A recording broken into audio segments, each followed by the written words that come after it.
Bonjour à toutes, bonjour à tous. Bienvenue à ce webinaire de présentation des nouvelles fonctionnalités de CyberWatch. Je suis Anastasia Gachet, responsable marketing chez CyberWatch et je suis accompagnée aujourd'hui de Julien Pierrat, qui est responsable avant-vente, que je vais laisser se présenter dans un court instant. Avant de commencer, juste un petit mot pour vous prévenir que ce webinaire est enregistré, que le replay sera disponible à l'issue de la session et qu'un chat est ouvert avec aux commandes Alex et Charlotte de l'équipe Opération qui sont disponibles pour répondre à vos questions tout au long de la session. On prévoit une présentation de 45 minutes et on aura un petit temps dédié en fin de session pour que Julien puisse répondre aux éventuelles questions qui restent. Je laisse donc la parole à Julien. Bonjour à tous. Donc, Julien Pierrat, ingénieur responsable avant-vente chez CyberWatch. Donc, bienvenue dans ce webinaire consacré à la version 15. Alors, ça va être un peu plus général que ça. Ça va concerner à la fois, évidemment, la version 15, mais aussi plus globalement, en fait, l'ensemble des mises à jour, des petites nouveautés qu'on a pu ajouter sur l'ensemble de l'année 2025. Donc, pour ceux qui ne me connaîtraient pas encore, donc j'ai rejoint CyberWatch il y a tout pile un an en tant que responsable avant-vente. Et en gros, donc, j'accompagne toutes les équipes commerciales pour présenter un peu techniquement et un peu plus en profondeur comment fonctionne la solution CyberWatch. Donc, normalement, parmi vous, la plupart connaissaient déjà bien CyberWatch. Certains sont même d'ailleurs potentiellement clients. Après, bon, pour être un peu plus large, juste pour vous présenter très rapidement la société CyberWatch. Donc, on est une entreprise française. On a plusieurs bureaux, donc des bureaux près de Paris, sur Massy, pour être plus précis, des bureaux à Bordeaux avec toute l'équipe commerciale. Et depuis cette année, on a aussi ouvert des bureaux à Madrid, en Espagne. Donc, CyberWatch a plus de 10 ans d'existence. On a été créé en 2015 et on a été racheté donc, en 2022 par Framatome, qui lui-même appartient à EDF. Donc maintenant, on est vraiment 100% filiale de Framatome. Et on appartient d'ailleurs, pour rentrer un peu plus dans le détail, dans la business Framatome Cybersecurity, dans lequel il y a aussi d'autres petites entités qui sont autour du domaine de la cybersécurité. Aujourd'hui, on compte donc plus de 2000 clients et on continue donc à faire augmenter la croissance de la société et on commence à viser de plus en plus de business export. Donc, au programme de ce webinaire, vous allez avoir en première partie les scores connus, les critères du marché, donc le CVSS et le PSS V4 qui sont implémentés dans la solution CyberWatch. On va vous présenter aussi les nouveaux CERT qui ont été ajoutés. Donc, c'est vrai qu'aujourd'hui, il y a pas mal de CERT européens qui commencent à se développer à gauche, à droite en présentant des vulnérabilités. Donc, ça peut être intéressant de vous présenter ça. Troisième point, donc c'est la partie mode projet. Donc, c'est qu'aujourd'hui, on a fait évoluer dans la solution. Alors, pour ceux qui ont connu la solution avant, normalement, la solution, donc on gérait les droits des différents administrateurs, etc., par groupe. Aujourd'hui, le groupe a basculé vers une notion de tag que je présenterai un peu plus en détail plus tard. Et maintenant, en fait, c'est pour piloter finalement vos actifs, gérer les droits de vue, de droits d'activité, etc., sur vos différents actifs. On va vraiment passer par le mode projet qui devient un élément essentiel de la solution. Quatrième point, donc c'est au niveau des découvertes. Donc, c'est qu'aujourd'hui, on embarque pas mal de connecteurs natifs dans la solution.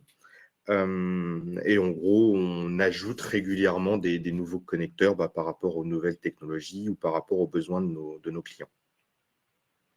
Nouvelle navigation. Donc aujourd'hui, pour ceux qui ont connu CyberWatch dans les anciennes versions, quand on allait naviguer dans le logiciel, c'est ouvrir une nouvelle fenêtre, etc. On a simplifié un peu ce modèle-là pour que vos équipes techniques et vos équipes opérationnelles qui utilisent vraiment la solution tous les jours, et peut-être même plusieurs heures par jour, puissent avoir une fluidité de navigation dans le logiciel. Sixième point, donc la vélocité de patch. Donc aujourd'hui, on a rajouté des nouvelles KPI qui vous permettent de suivre un peu les temps de remédiation de votre côté. Septième point, donc le déploiement des correctifs. Alors, c'est quelque chose qui était évidemment déjà présent dans la solution CyberWatch, mais on a un peu fait évoluer le modèle pour que vous puissiez aujourd'hui aussi donc, gérer notamment les applications Windows. On reviendra plus en détail plus tard. 8e point, donc la partie évolution de l'outil. Donc, c'est que ça a pas mal bougé aussi, notamment grâce au rachat de Framatome, qui nous a permis de nous consolider et d'être un peu plus présent sur ce marché-là. Et enfin, donc, les 2 derniers points, sécurisation de vos pipelines CI/CD. Donc, on va vous présenter un peu ce que propose aujourd'hui CyberWatch et ce qu'on est en mesure déjà de faire. Et après, donc, sécurisation des instances de cloud. Petit rappel aussi avant de commencer, donc, comme vous précisez Anastasia, on a 2 ingénieurs Ops aujourd'hui qui sont avec nous sur ce webinaire qui pourront répondre en direct à certaines de vos questions. Donc n'hésitez pas à les poser et après de toute façon on aura un petit 10 minutes, un quart d'heure en fin de session pour reprendre tous vos points. Donc, concernant les différents critères du marché, donc, que sont le CVSS et le PSS, donc à savoir que le CVSS V4 existe depuis fin 2024. Il est évidemment déjà implémenté dans la solution CyberWatch. On continue d'ailleurs à supporter les autres versions du CVSS, donc le CVSS V2, le V3.1 et le V4, comme on vous disait. Le V4 apporte notamment des nouvelles métriques et une nouvelle façon donc, de scorer les différentes vulnérabilités. Donc, on va avoir 3 panneaux distincts. Le premier qui concerne finalement les métriques de base. Donc là, ça va être évidemment le vecteur d'attaque, la complexité d'attaque, est-ce qu'il y a des prérequis particuliers, est-ce qu'il y a des privilèges particuliers. Et après, vous allez avoir les prérequis concernant la confidentialité, l'intégrité et la disponibilité du système et des sous-systèmes adjacents à ce système principal. Ça, c'est vraiment ce qui va fournir finalement le score de base CVSS. Mais on intègre aussi donc, les 2 métriques qui vont dépendre finalement de votre contexte, de l'environnement et des informations finalement concernant la vulnérabilité. Le premier étant donc la métrique de Threat Intelligence. Alors là, on se base sur des sources du marché, comme Metasploit, etc., GitHub et tout, pour vous dire s'il existe ou non un kit d'exploit, un kit d'attaque disponible pour cette vulnérabilité et quelle est sa maturité. Donc ça va venir impacter le score CVSS. Et la troisième métrique, c'est vraiment le score environnemental. En gros, on vient se baser par rapport aux informations qu'on a sur les actifs présents dans votre système d'information pour savoir si votre actif, par exemple, a des contraintes liées à de la confidentialité, à de l'intégrité, à de la disponibilité, ou s'il coche toutes les cases liées à la vulnérabilité pour venir augmenter le score. Et ainsi, on pourrait avoir, via ce score qu'on appelle donc CVSS BTE, qui utilise à la fois la présence des kits, leur maturité et votre environnement, on peut avoir une vulnérabilité qui passe par exemple d'un score de 5 à un score de 9, ou vice-versa, une vulnérabilité qui pourrait paraître très critique, 9, mais finalement, on est sur un actif peu critique ou qui ne coche pas les cases liées finalement à la capacité de pouvoir utiliser cette vulnérabilité. Dans ce cas-là, on pourrait passer de 9 à un 7 ou un 5, par exemple. Donc ça, c'est vraiment important et ça permet aussi d'affiner finalement le critère de la priorisation au sein de CyberWatch. Second critère donc, qui a été implémenté dans CyberWatch, c'est le PSS V4. Donc, bien noter que ce n'est pas CyberWatch qui calcule le PSS. On utilise des données qui sont fournies par le MITRE et le NVIDIA. Donc, dans cette PSS V4, il y a eu plusieurs améliorations notables. Le premier, c'est la façon dont sont gérées les données. Donc, en gros, on va venir ingérer des nouvelles données, on va les traiter de façon un peu différente. Toutes les sources qui n'avaient plus d'activité depuis un moment ou qui n'étaient pas tenues à jour ou qui étaient des sources, on va dire, un peu fiables, elles ont été retirées. Donc, ça permet vraiment d'avoir un score un peu plus propre et un peu plus exploitable. En gros, ce qui a été remarqué dans la version EPSS V3, et d'ailleurs, on peut le voir sur le petit diagramme que vous avez en haut à droite, qu'on avait énormément finalement de vulnérabilités qui se retrouvaient sur un pic à peu près 0,08%. Et on avait donc quasiment toutes nos vulnérabilités qui étaient là. Et donc finalement, c'était en pratique, ça ne devenait pas vraiment hyper utilisable pour pouvoir justement prioriser les différentes vulnérabilités via CyberWatch. Et donc, c'est vrai que cette EPSS V4 a permis d'avoir une distribution beaucoup plus homogène, comme vous pouvez le voir sur les graphiques, ce qui fait que pour les vulnérabilités vraiment très importantes, elles sont beaucoup plus concentrées vers entre 90 et 100%, ce qui vous permet aussi d'avoir un score finalement qui vous permet vraiment de prioriser les vulnérabilités les plus importantes. Et après, finalement, pour celles qui sont situées sur les couches les plus basses, donc entre 0 et 1%, là aussi, vous pourrez, dans votre modèle de priorisation, avoir quelque chose d'un peu plus précis et un peu plus intéressant, puisqu'ils ont vraiment lissé le score finalement lié à l'EPSS. Ce qui fait que vous, de votre côté, vous pouvez avoir des règles pour du 0,01%, 0,1, 0,2, 0,3, et ça aura du sens. En termes donc, de CERT européen, donc, comme je vous disais, il y a eu pas mal de nouveautés à ce niveau-là. Donc, normalement, vous connaissez déjà les bases françaises qui sont utilisées. En point vraiment intéressant pour vous, donc vous avez notamment les bases européennes, le CERT-EU, le UVD et le CSIT Network qui ont été mis à disposition et qui sont déjà utilisés donc, dans les sources de Cyberwatch. Depuis donc, le fait qu'on ait ouvert un bureau en Espagne, on a aussi donc, rajouté 2 nouvelles sources qui sont le CCN-CERT et l'INCIB. La CN, on l'avait déjà. Pour la partie Autriche, pareil, on l'a rajouté il y a peu. En Allemagne, donc, on avait jusqu'à maintenant le VDI et on a rajouté donc, le BSI et le Bund en tant que CERT. Et pour la Belgique, donc, vous avez le Centre pour la cybersécurité de Belgique. Ça peut notamment être utile si jamais vous avez des bureaux localisés dans différents pays européens. Ça vous permettra à vous de pouvoir appliquer en fait des règles éventuellement un peu différentes par rapport aux sources et aux ANSI-like, j'allais dire locaux, qui va vous permettre à vous du coup de pouvoir appliquer finalement une façon un peu différente de traiter les vulnérabilités par rapport à si vos bureaux sont localisés en Espagne ou en France ou ailleurs. Donc, nouvelle partie donc, liée plutôt à la gestion donc, des actifs. Donc, on a vraiment partitionné ce qu'on appelle donc, le mode projet du mode, des groupes et des tags, sur lesquels je vais revenir juste après. Donc, le mode projet est vraiment un élément extrêmement important dans la gestion des actifs aujourd'hui de Cyberwatch. Donc, en gros, c'est aujourd'hui via les projets que vous allez pouvoir définir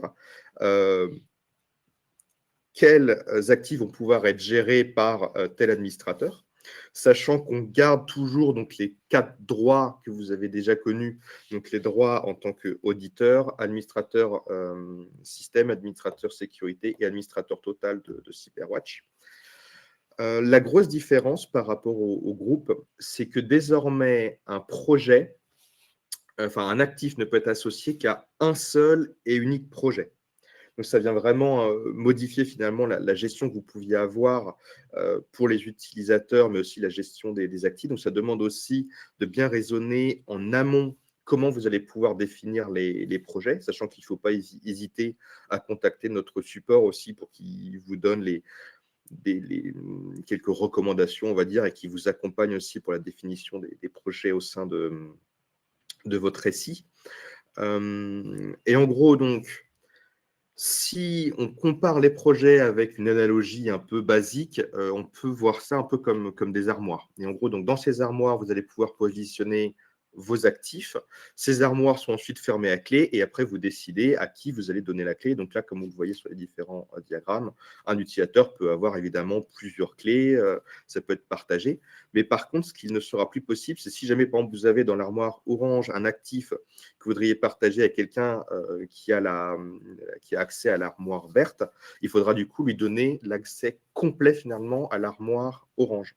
Donc, ça demandera, par exemple, si on suppose que vous avez un groupe de projet A, un groupe de projet B, et que ces 2 groupes doivent se partager en fait un actif en commun, il faudra bien raisonner en amont pour savoir est-ce que ça vaut le coup éventuellement de créer un espèce de projet C qui posséderait lui du coup les actifs que vous voudriez partager entre les deux équipes.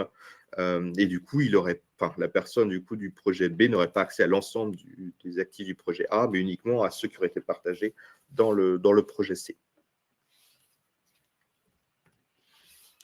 En termes donc de définition, c'est assez simple, ça ressemble en fait à ce que vous aviez déjà connu pour les groupes. Donc vous allez pouvoir créer vos projets directement dans le menu d'administration de la solution CyberWatch. Vous créez le nom que vous souhaitez, les couleurs que vous souhaitez, le descriptif que vous souhaitez. Pareil, donc pour la définition des actifs, c'est vraiment vous qui choisissez par rapport aux découvertes, etc., les actifs que vous souhaitez mettre dedans. Et après, en fait, vous avez un petit système de filtres, comme vous pouvez le voir sur les tableaux de bord à droite, qui vous permettra en fait de naviguer dans la solution directement en sélectionnant un projet spécifique. Donc ça peut être utile, par exemple, si vous avez accès à un panel d'actifs qui sont liés à des bureaux différents ou à des types d'actifs différents. Vous pourrez, par exemple, de façon naturelle, avoir accès à l'inventaire, aux découvertes, aux API, etc., qui sont uniquement liés à un projet spécifique.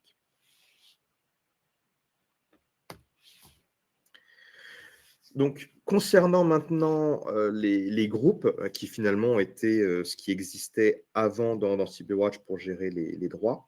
Donc maintenant, les groupes continuent à exister, mais ils ne vous permettent plus du coup de gérer la ségrégation de la vue à proprement parler, mais ça devient plutôt un espèce de tag que vous pourrez utiliser en fait pour filtrer au niveau de l'inventaire, les actifs, et éventuellement appliquer des règles aussi spécifiques à un groupe d'actifs. Par exemple, dans un bureau, dans un projet A, vous pourriez avoir des serveurs, vous pourriez aussi avoir des serveurs dans un projet B, mais peut-être que vous avez une règle en fait spécifique à vos serveurs, et du coup, peu importe qu'ils soient dans le projet A ou dans le projet B, vous voudriez que ce soit cette règle spécifique qui s'applique à l'ensemble de vos serveurs.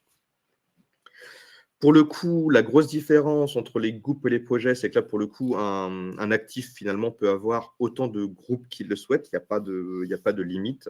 Donc, vous pouvez éventuellement imaginer des tags, par exemple, en désignant une personne spécifique ou une équipe spécifique. Et ça, il n'y aura absolument pas de souci. Et après, pour la définition, c'est pareil, comme vous voyez à droite. Vous créez vos groupes directement en définissant un nom, une couleur et le descriptif adéquat.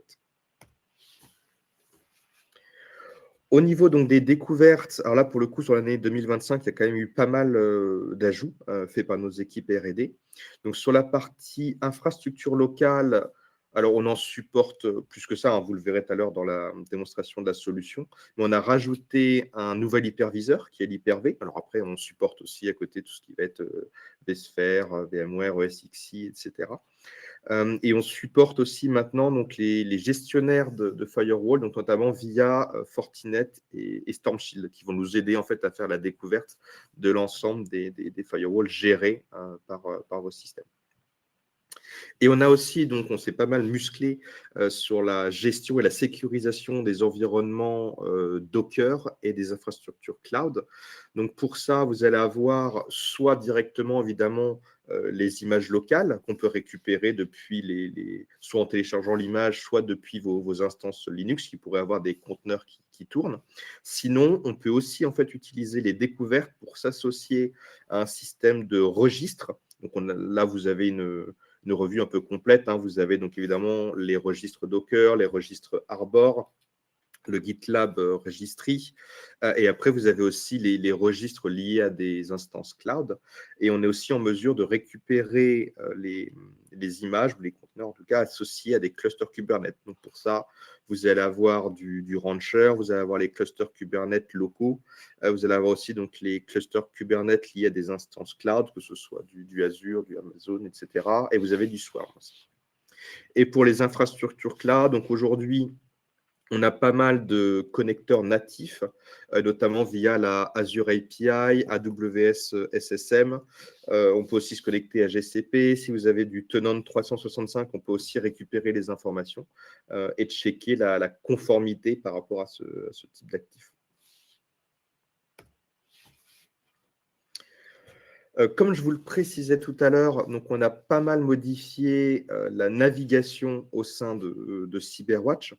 Donc, en gros, aujourd'hui, Alors pour ceux qui ont connu la solution avant, en fait, à chaque fois que vous alliez ouvrir dans vos découvertes, par exemple, vous allez sélectionner un nouvel actif. Si vous alliez dans l'encyclopédie des vulnérabilités, que vous sélectionnez une vulnérabilité, ça allait vous ouvrir à chaque fois une nouvelle page.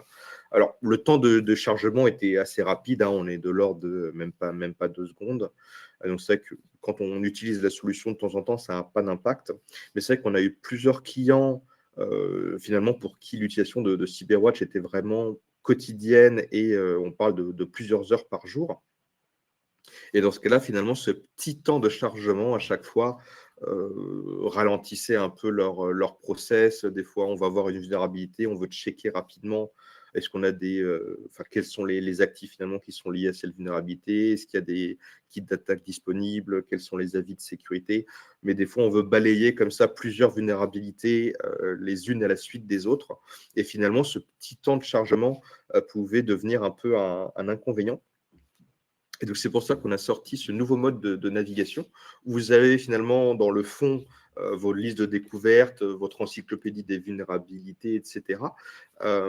Mais maintenant, quand vous allez venir, par exemple, cliquer sur une découverte ou cliquer sur une vulnérabilité, finalement, la vue va apparaître sur un petit panneau à droite qui s'ouvre en instantané. Donc, vous pouvez naviguer dessus comme avant, mais vous n'avez pas ce temps de chargement lié à une nouvelle page. Et donc, c'est pareil, vous pouvez après, du coup, continuer à naviguer dans la vue des vulnérabilités, sélectionner une nouvelle vulnérabilité sans que ça ait aucun impact sur le côté chargement. De toute façon, tout ça, je vais vous le montrer après directement dans la solution. Nouvelle fonctionnalité, là pour le coup, vraiment liée à la V15. Donc, ce sont les nouvelles KPI sur la partie vélocité de patch. Donc ça, c'est pareil, c'est quelque chose qui nous a vraiment été énormément demandé par notre base de clients actuels. Et ça va leur permettre en fait de pouvoir suivre en temps réel, est-ce qu'ils sont bien alignés avec leur PSSI, si éventuellement vous avez des bureaux à un endroit A et des bureaux à un endroit B, vous pourrez vérifier aussi si jamais vous avez des équipes distinctes, est-ce qu'il y en a certaines qui sont un peu plus rapides que d'autres. Ça peut vous permettre aussi, vous, du coup, de prendre des décisions. Est-ce que vous avez des nouveaux process à mettre en place? Est-ce qu'il ne faut pas recruter de nouvelles personnes? Voilà, ça vous donne quand même pas mal d'informations que vous pouvez après appliquer sur le terrain. Donc, sur les nouvelles KPI qu'on a produites, vous avez tout d'abord dans le tableau de bord, en fait, 4 nouveaux tableaux de bord qui sont ajoutés avec le temps moyen de correction et le temps moyen de présence des CVE, en fonction de si ce sont des CVE présents dans un catalogue ou des CVE qui sont prioritaires. Au niveau des actifs, vous allez aussi avoir donc des petits indicateurs comme ça pour ces mêmes informations, donc le temps moyen de présence et le temps moyen de remédiation, mais cette fois-ci lié à un actif en particulier. Et après, pareil, toujours sur la vue active, quand vous allez naviguer en fait au sein de la vue du petit onglet finalement lié aux vulnérabilités, vous aurez aussi désormais le temps moyen de présence de la vulnérabilité à partir du moment où vous avez dépassé en fait l'objectif de remédiation que vous étiez fixé. Donc ça peut être notamment un objectif de remédiation qui est défini au niveau de votre PSSI, par exemple. Et en gros, vous pourrez définir, par exemple, pour cet actif, pour moi, il est critique, il faut que toutes les vulnérabilités soient patchées dans le mois qui vient. Et dans ce cas-là, dès que vous allez dépasser ce mois, en fait, on va vous indiquer un +1 le jour d'après, un +2 encore une fois le jour d'après. Donc tout ça, c'est incrémental. Et donc vous, ça va vous permettre de suivre en temps réel que finalement toutes les vulnérabilités qui devraient être patchées ont bien été patchées. Au niveau du déploiement des correctifs, alors je vais vous refaire peut-être un état de ce qui était déjà disponible dans CyberWatch et de la nouveauté. Donc, vous pouvez nativement, depuis CyberWatch, déjà déployer des correctifs pour la partie système Linux et Windows. Alors, petit point quand même de précision, ce n'est pas directement CyberWatch qui vient fournir le lot à déployer sur la machine. En fait, CyberWatch va utiliser un script et ce script en fait s'appuie sur l'environnement qui est défini en fait dans votre machine. Donc, dans Windows, si vous avez un serveur WSUS, on pourra utiliser ça pour mettre à jour en fait du coup les informations liées à Windows. Pour Linux, on va typiquement utiliser de l'apt-get ou des commandes type pacman yum, etc. pour mettre à jour vos différentes distributions Linux. Et donc, en gros, à partir de ça, donc, on pourra mettre à jour les applications et les systèmes Linux, les KB Windows, et donc, depuis peu, les applications Windows. Pour Windows, donc pour les applications Windows, pardon, on s'appuie sur le Windows Package Manager, aussi connu sous le nom de Winget. Et donc, c'est via en fait ce Winget qu'on pourra mettre à jour les applications Windows. Évidemment, dans certains cas, certains de nos clients ont des outils dédiés de patch management comme WPT, du Ivanti, du Intune, du Core Update pour ceux qui connaissent, que vous pouvez utiliser. Donc, on peut interfacer finalement CyberWatch avec ces outils pour mettre à jour vos différentes informations et vos applications. Et on peut aussi s'interfacer avec vos outils de ticketing, donc ServiceNow ou Jira, si jamais en fait, vous faites éventuellement soit vous n'avez pas d'outils de patch management, soit vous faites ça en 2 temps et vous avez en fait une équipe qui récolte les informations sur l'application à mettre à jour, sur quelle machine, éventuellement un petit temps dédié, etc. Et donc après, vous avez un ticket dans lequel vous pouvez mettre en fait les informations qui sont importantes pour vous, et tout ça de façon automatisée. Donc, concernant les nouveautés pour la partie OT, donc comme je vous disais, c'est vrai qu'on a pas mal évolué sur cette partie-là, notamment grâce au rachat de Framatome. C'est vrai qu'on a pas mal de nouvelles références qui ont été rajoutées, que vous pouvez voir ici. Sur les grosses nouveautés donc, par rapport à cette partie-là, en plus évidemment du support de nouveaux actifs qu'on rajoute du coup sans arrêt par rapport aux demandes de nos clients. Pour se connecter aux actifs, on avait jusqu'à maintenant quelques protocoles dédiés. Donc, vous allez avoir le S7 de Siemens, le Modbus, l'Ethernet IP, etc. Mais on a aussi rajouté, donc courant 2025, ce qu'on appelle les Safe Queries. Donc, en gros, les Safe Queries, le but, ça va être de pouvoir requêter un de vos systèmes OT sans perturber le trafic de production. C'est qu'on maintenant qu'on commence à travailler avec de plus en plus de clients dans l'OT, on sait que c'est des systèmes assez sensibles, assez fragiles et qu'il faut vraiment faire attention en fait, quand on vient les requêter. Donc, c'est que ce système de Safe Queries vous permet en fait, un peu de faire presque comme un ping ou de récupérer quelques informations, en tout cas liées au système OT, sans le perturber. Donc, c'est vraiment une façon non intrusive de récupérer de l'information. Et après, si jamais vous voulez aller encore plus loin, non, petit point de détail aussi, donc on fait évidemment aussi de l'air gap pour certaines des machines, si jamais vous voulez qu'il n'y ait aucun scan direct de la machine. Et sinon, si jamais vous voulez aller encore plus loin, CyberWatch est aussi compatible avec un certain nombre de sondes du marché, donc notamment la sonde Framatome, qu'on appelle la sonde Atlantis. Vous avez aussi donc la sonde Nozomi Networks et vous avez aussi la sonde Sekayuti. Vraiment, c'est des acteurs assez connus sur le marché. Ils utilisent ces sondes donc, pour récupérer de façon passive des trames liées finalement aux connexions avec les différents systèmes OT. Et en fait, CyberWatch peut s'interfacer avec ces sondes pour récupérer les types d'actifs, les firmware, etc., qui sont présents. Et du coup, après, pouvoir vous donner l'information à vous des vulnérabilités présentes sur ces systèmes sans qu'on ait besoin de faire de scan actif de la machine. Donc, on arrive maintenant sur les 2 derniers points de la présentation, donc qui sont finalement liés à la sécurisation de vos pipelines CI/CD et à la sécurisation de vos instances cloud. Donc, c'est vrai qu'aujourd'hui, CyberWatch a quand même pas mal évolué sur ces 2 domaines. C'est vraiment quelque chose qui est de plus en plus demandé par nos clients. Alors, petit point quand même de précision. Donc, aujourd'hui, CyberWatch ne fait pas de scan SAST, donc on ne fait pas de scan de code statique, et on ne fait pas non plus de scan d'infrastructure as code, donc d'IAC. Mais par contre, ce qu'on est en mesure de faire donc, via CyberWatch, donc déjà, si jamais vous avez des équipes de développement, on peut évidemment scanner les machines sur lesquelles ils se basent. Si jamais ils ont des conteneurs qui sont installés sur les machines, aussi, on est aussi en mesure donc, de scanner les conteneurs associés. Alors, quand même, peut-être petit point de précision ici, on ne vient pas directement scanner le conteneur qui tourne sur la machine, mais on vient en fait récupérer les informations, donc par exemple le Dockerfile pour la partie configuration. Et après, en fait, on vient télécharger l'image sur laquelle se base ce conteneur. On va le recréer en fait à l'identique via le Dockerfile. On va l'exécuter donc via un moteur qui s'appelle Bulta. Et après, c'est via en fait l'exécution de ce conteneur qu'on va venir avec CyberWatch scanner en fait le conteneur en cours d'exécution.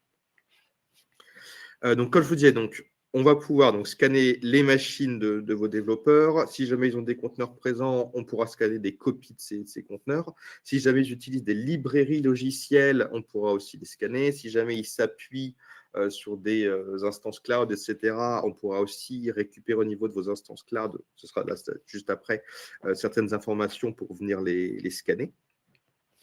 Et donc après, tout au long finalement du processus de code, build, deployment et run de vos différentes applications, etc., CyberWatch va pouvoir venir checker en fait qu'il n'y a pas une vulnérabilité qui serait présente à un endroit.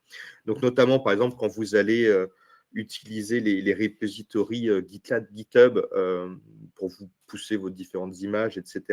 En fait, on pourra s'interfacer avec votre GitLab ou votre GitHub de façon d'ailleurs bilatérale. Ça fait que c'est un point important à préciser.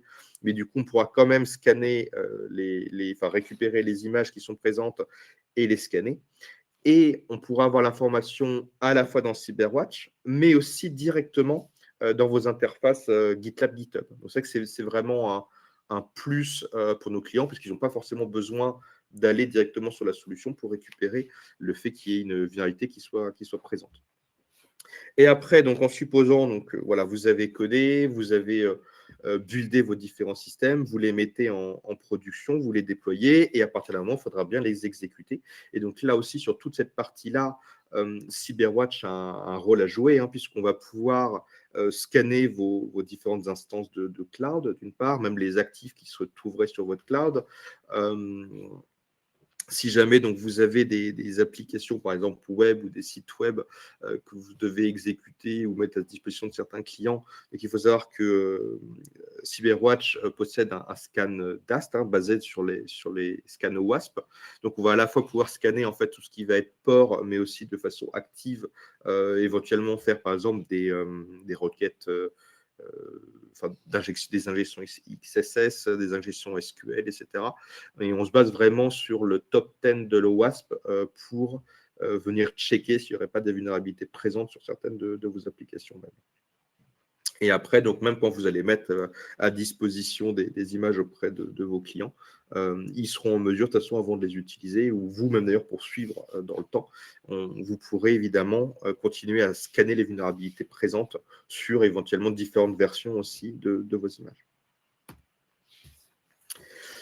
Et pour terminer, donc avant de passer à la présentation de la plateforme, donc la sécurisation du cloud. Donc aujourd'hui, on a un certain nombre de connecteurs natifs, comme je vous ai dit tout à l'heure, avec notamment la Azure API, AWS SSM qui est supporté. Vous allez avoir du GCP. Si jamais vous avez des tenants 365, on peut aussi scanner les vulnérabilités de vos systèmes.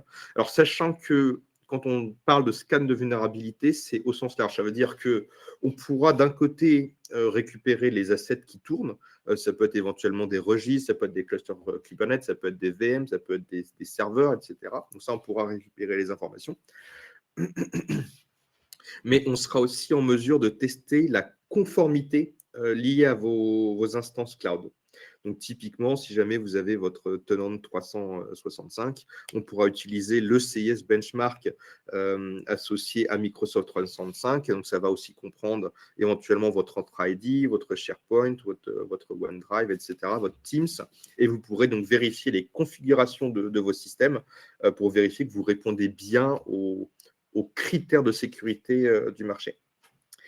Et on a aussi mis en place, donc depuis la V15, un petit système de cartographie que vous pouvez voir à droite. Alors, à savoir que pour le moment, ce système de cartographie est assez statique, hein, il n'y a pas vraiment d'interaction qui est possible avec. Mais le but, dans un second temps, ça va être de faire évoluer finalement cette cartographie pour vous permettre de pouvoir définir un attack pass management. En gros, comprendre par quoi va rentrer un attaquant. Est-ce qu'éventuellement il aurait accès à un droit IAM? Est-ce que finalement cet utilisateur, après, il a peut-être accès à une base de données ou à une VM un peu sensible, etc. Donc, ça vous permettra à vous de pouvoir suivre l'ensemble du cheminement, du parcours finalement d'un hacker. Sachant qu'aujourd'hui, dans ce qui est déjà implémenté dans CyberWatch, c'est un peu différent de l'attack post management, mais vous avez le système de matrice Mitre-Attack pour faire de l'analyse combinatoire de vulnérabilité. En gros, vous pouvez voir par rapport aux différentes techniques d'attaque qui existent sur le marché, vous pouvez suivre est-ce qu'un attaquant pourrait éventuellement gagner un accès persistant sur une des machines. À partir de cette machine, est-ce qu'il potentiellement il y aura un risque qu'il arrive à extraire de la donnée ou à chiffrer, attaquer un ransomware, etc. Ce sera tout du coup pour la partie slide. On va passer à la partie présentation de la plateforme. Peut-être Anastasia, est-ce qu'il y a des questions peut-être spécifiques avant qu'on passe à la plateforme ou pas? On y répond au fil de l'eau, donc tu peux continuer sur la plateforme, on se garde 10 minutes à la fin. Ça marche.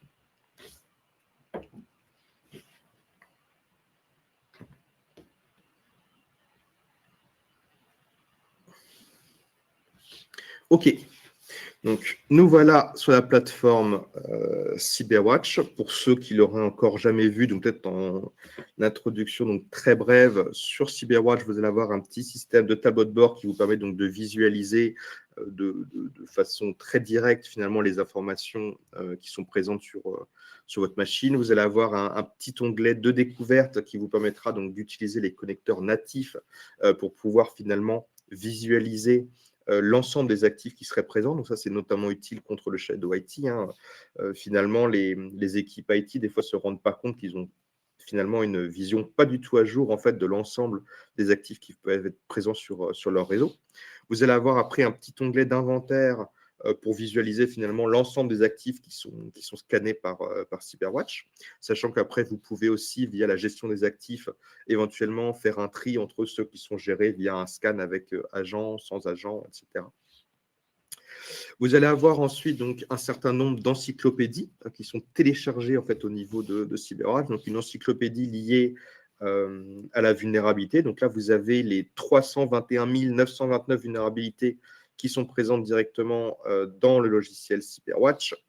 L'encyclopédie donc liée aux actions correctives, donc ça, ce sont les mises à jour que vous devriez mettre en place pour que votre SI n'ait plus finalement ces vulnérabilités qui soient présentes. L'encyclopédie des défauts de sécurité, donc là, c'est plutôt lié au scan externe. Le but ici, c'est vraiment de venir tester éventuellement vos machines, mais là, d'un point de vue externe, pour savoir s'il y a des injections qui sont possibles, type SQL ou XSS, comme je vous disais tout à l'heure. Est-ce que vous avez vos certificats qui sont bien à jour? Est-ce qu'ils sont expirés? Est-ce que vous pouvez leur faire confiance? Est-ce que le chiffrement, par exemple, qui est utilisé par vos machines, donc, est bien à jour et sécurisé? Et après, donc, vous avez l'encyclopédie liée à ce qu'on appelle donc, les règles de conformité, basées sur des règles publiées par l'ANSSI ou les CIS Benchmark. Donc ça, c'était voilà, un peu un topo global de la solution. Si maintenant, on se concentre donc plus finalement sur les nouveautés que je vous ai présentées dans les slides. Donc, tout d'abord, vous allez avoir, comme je vous précisais tout à l'heure, le mode projet qui est vraiment bien ancré dans la solution. Hein. Donc, vous allez pouvoir directement sélectionner ici le projet sur lequel vous souhaitez travailler. Donc, si on suppose, voilà, moi, je veux travailler uniquement sur mon projet cloud. Donc là, on va avoir les actifs cloud qui vont remonter. Et donc, vous allez avoir automatiquement, en fait, le tableau de bord qui va se mettre à jour par rapport aux informations que vous avez sur votre projet cloud. Et après, pareil, peu importe où vous allez naviguer en fait, dans la solution, donc par exemple, si jamais vous allez dans l'inventaire, cette fois-ci, vous ne retrouverez que finalement les actifs qui sont liés à votre projet cloud. Donc, c'est que vous, ça peut vous simplifier si jamais vous savez qu'aujourd'hui, vous devez travailler sur un projet spécifique au lieu d'avoir finalement l'ensemble des informations. Et après, quand on commence à avoir un certain nombre d'actifs, on peut vite avoir plein d'informations qui viennent de gauche et de droite. Donc là, vraiment, vous pourrez être vraiment concentré sur ce qui est le plus important pour vous dans le cadre de vos différents projets. Si on revient donc sur la vue globale, donc on a aussi mis en place un certain nombre de découvertes. Donc, comme je vous expliquais tout à l'heure, on a pas mal de connecteurs en fait, qui sont nativement présents dans CyberWatch. Donc, normalement, pour ceux qui utilisent déjà la solution, la plupart des connecteurs vous parlent. Mais après, c'est vrai qu'il y a quand même quelques nouveautés. Donc, comme je vous disais, au niveau du support en fait, d'un nouveau type d'hyperviseur, les systèmes donc, par rapport à vos gestions de firewall. Et après, donc évidemment, vous allez avoir tout ce qui est infrastructure cloud et sécurisation de vos pipelines CI/CD. En termes de navigation, on sait que tout à l'heure, je vous ai présenté le système un peu de double panel donc pour vous montrer un peu à quoi ça ressemble. Donc maintenant, quand vous allez cliquer sur une découverte, vous allez avoir directement les informations qui s'affichent à droite et vous pouvez cliquer sur l'ensemble de vos découvertes et finalement, vous avez en instantané les informations qui vont être représentées. Vous avez la même chose aussi, par exemple, au niveau des vulnérabilités. Donc maintenant, vous pouvez, on va peut-être aller sur celles qui sont présentes. Hop, ça aura un peu plus de sens. Donc là maintenant, quand vous allez venir naviguer sur une vulnérabilité, vous allez avoir directement les informations qui vont s'afficher à droite. Donc ça, c'est toutes les informations que vous aviez déjà avant, avec la description, éventuellement la catégorie, les types d'attaques qui existent. Comme vous voyez, vous pouvez interagir avec ce petit panneau. Vous avez aussi donc toutes les machines finalement qui sont associées à cela. Mais vous pouvez aussi, comme pour la partie découverte, vraiment naviguer de vulnérabilité en vulnérabilité avec un chargement vraiment instantané des différentes informations.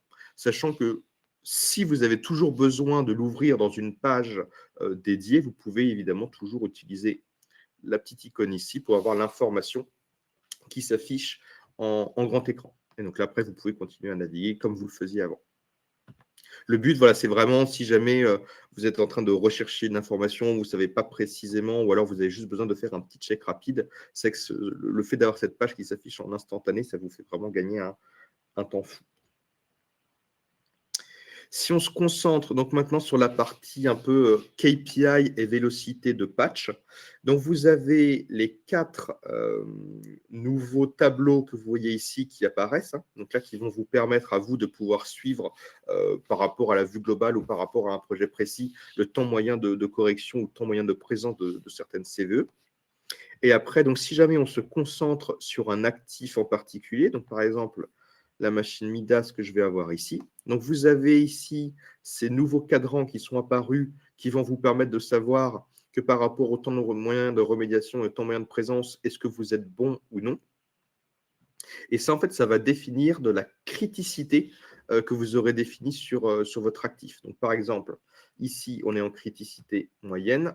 Si je vais dans mes criticités, donc maintenant, vous avez un nouveau tab finalement qui a été créé avec un objectif de temps de réponse, sachant après que cet objectif de temps de réponse peut évidemment être complètement customisé par rapport à vos besoins. Donc là, c'est vrai qu'on a mis pour une criticité moyenne 60 jours, mais après vous pouvez modifier par rapport à ce qui est vraiment nécessaire dans votre cas.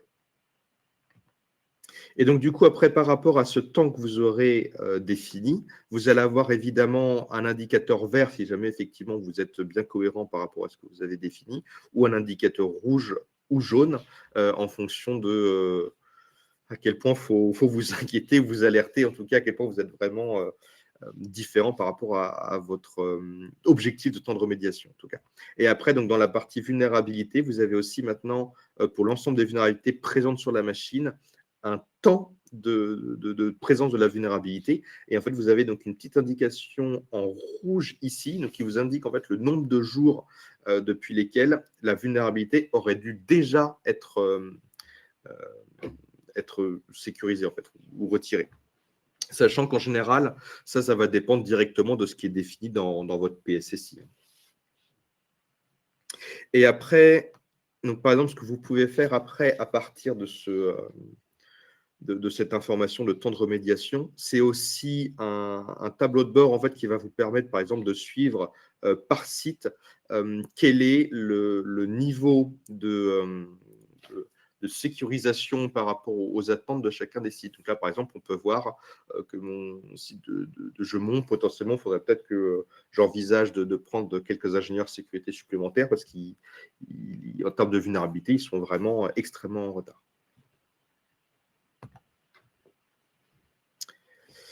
Rapidement, donc sur la partie cloud, donc ici, vous allez avoir un système un peu ce qu'on appelle one-click qui va vous permettre donc de pouvoir directement vous connecter à votre instance cloud, récupérer les informations. Et après, vous avez aussi en bas, en fait, un petit système de clics que vous pouvez actionner pour, lorsque vous allez en fait automatiquement ajouter une instance cloud, effectuer une découverte des clusters Kubernetes qui tourneraient, effectuer éventuellement une découverte des éventuels registres qui pourraient être présents, effectuer aussi une découverte par rapport aux VM ou aux serveurs qui pourraient être aussi présents, et aussi évidemment tester la conformité liée à l'actif. Nous sachant que évidemment ces découvertes sont directement liées au type d'actifs et au type d'informations qu'on peut récupérer par rapport aux différentes API qui sont mises à disposition par ces instances de cloud. Et si on va donc dans un cloud spécifique, donc par exemple la Google Cloud Platform, comme je vous disais tout à l'heure, pour votre cloud, vous allez avoir une cartographie de l'actif qui va être disponible avec les informations donc, liées au groupe IAM, au compte utilisateur. Est-ce que vous avez des VM qui tournent? Est-ce que vous avez un certain nombre de buckets éventuellement qui seraient présents? Quelles sont les adresses, les machines qui pourraient tourner, etc. Encore une fois, pour le moment, ces informations sont assez statiques, on ne peut pas encore interagir avec, mais le but, c'est vraiment, dans le futur, de faire évoluer, en tout cas sur courant 2026, CyberWatch vers un modèle d'attaque pass management. Et pour clôturer donc, cette démonstration par rapport à tout ce que j'ai pu vous montrer, peut-être un dernier point donc, concernant les criticités.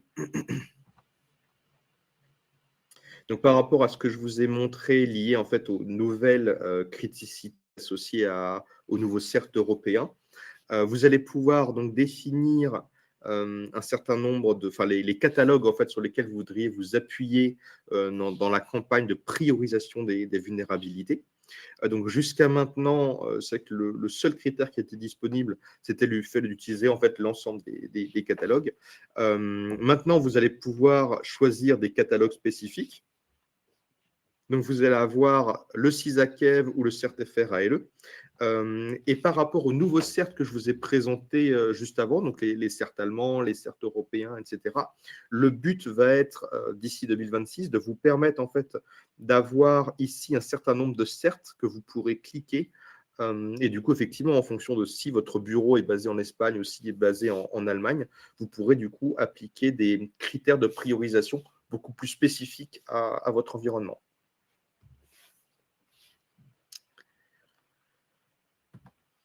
Eh bien, j'en aurais fini pour ma part sur la partie présentation de la plateforme. J'espère en tout cas que ça a été informatif pour vous.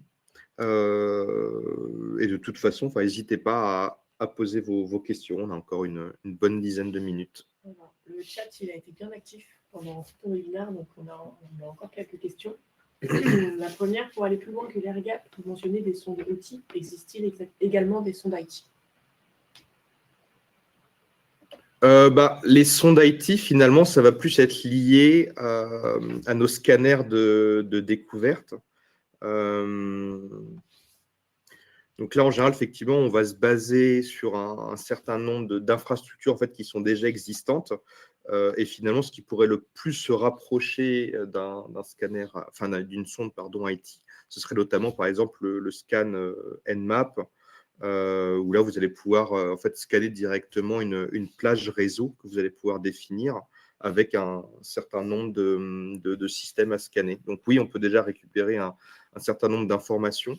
Après, pour les clients qui sont déjà bien équipés ou qui ont déjà référencé un certain nombre d'informations, par exemple dans leur CMDB, on peut aussi ingérer un certain nombre d'informations depuis la CMDB vers CyberWatch, ou on peut aussi se connecter à un certain nombre d'annuaires. Donc, par exemple, vous avez ici l'Active Directory, Entra ID, éventuellement OpenLDAP, avec lesquels on peut s'interfacer pour récupérer finalement les informations concernant des machines. Une autre question, peut-on avoir des détails sur le moteur de scan des images Docker? Oui. Alors, juste peut-être pour réexpliquer comment fonctionne le scanner des images Docker. En gros, aujourd'hui, donc, vous allez avoir vos conteneurs qui va se baser sur une image. Après, cette image, elle peut avoir une configuration un peu spécifique qui serait par exemple définie dans un Dockerfile. Donc, nous, en fait, ce qu'on va effectuer au niveau de CyberWatch, c'est télécharger l'image Docker, appliquer la configuration. On va venir construire l'image du coup par rapport à cette configuration.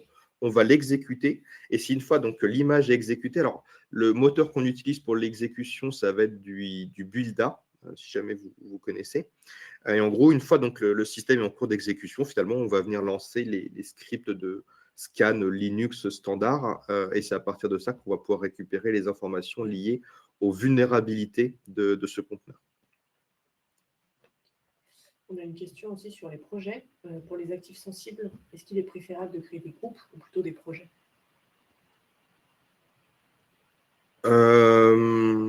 Alors, ça va dépendre. Enfin, c'est un peu large que actif sensible, ça peut vouloir dire beaucoup de choses.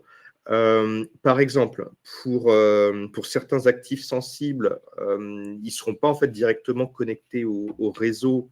Et donc, dans ce cas-là, ils vont avoir en fait, on ne pourra pas les scaler directement depuis CyberWatch. Et dans ce cas-là, il faudra utiliser des méthodes airgap. Donc, pour ça, on a plusieurs méthodes airgap qui sont disponibles.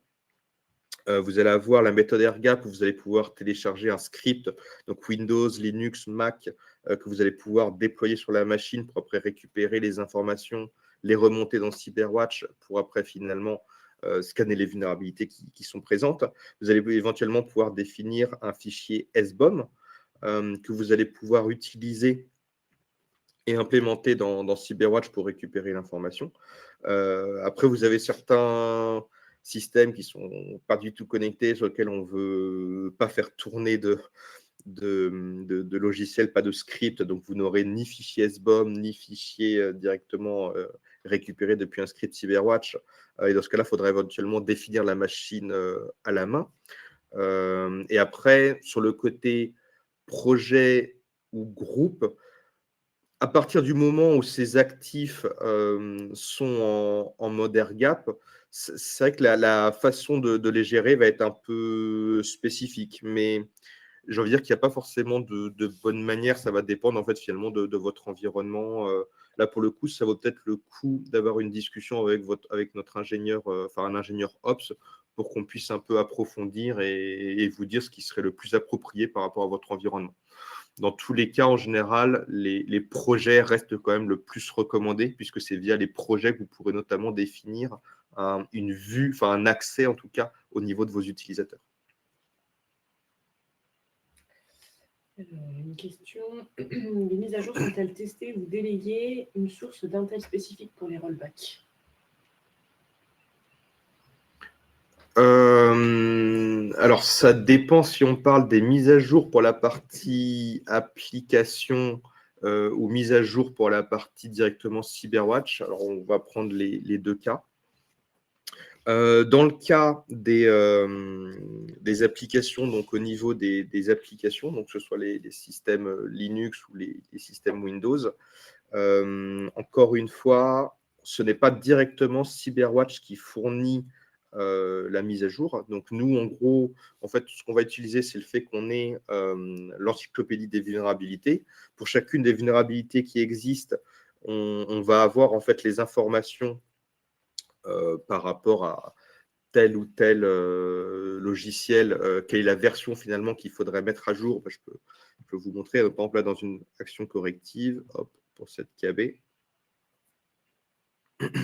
Vous avez donc les informations liées aux versions cibles, etc.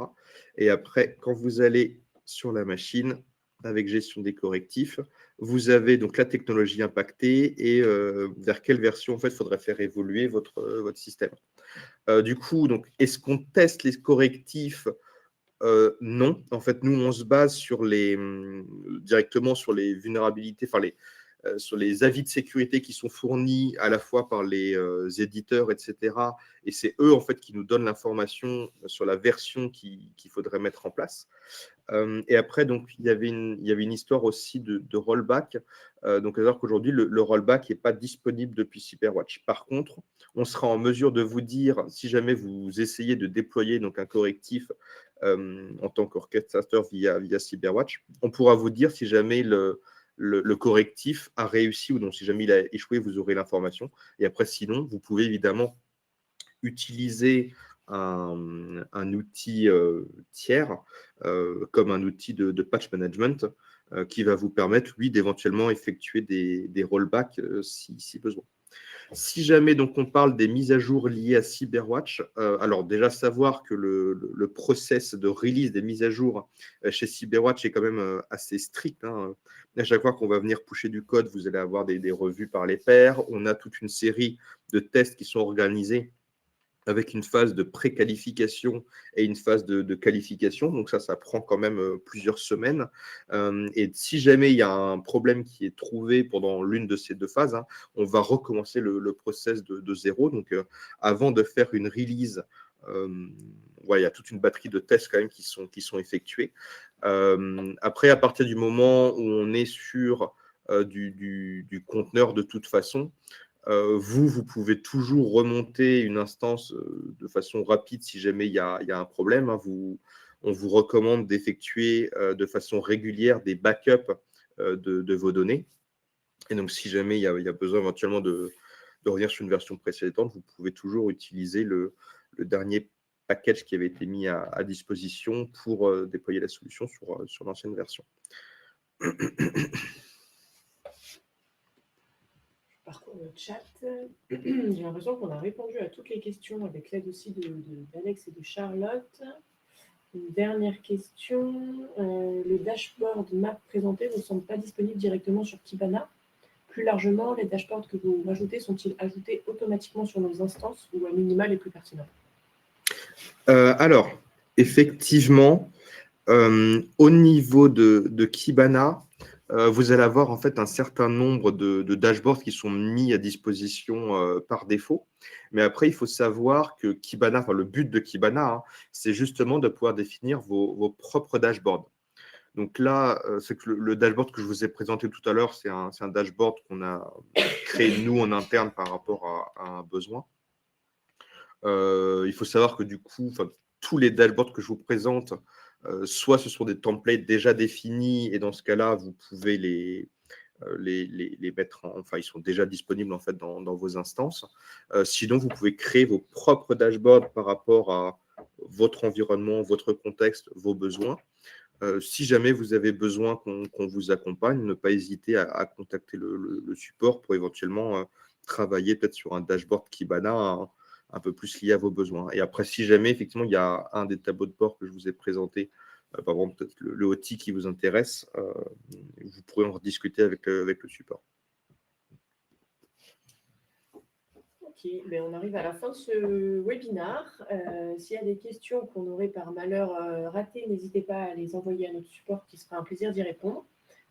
Puis nous, on reste à votre disposition. Comme je vous disais, le replay du webinaire vous sera envoyé d'ici la fin de semaine, ainsi que les slides qui sont projetés.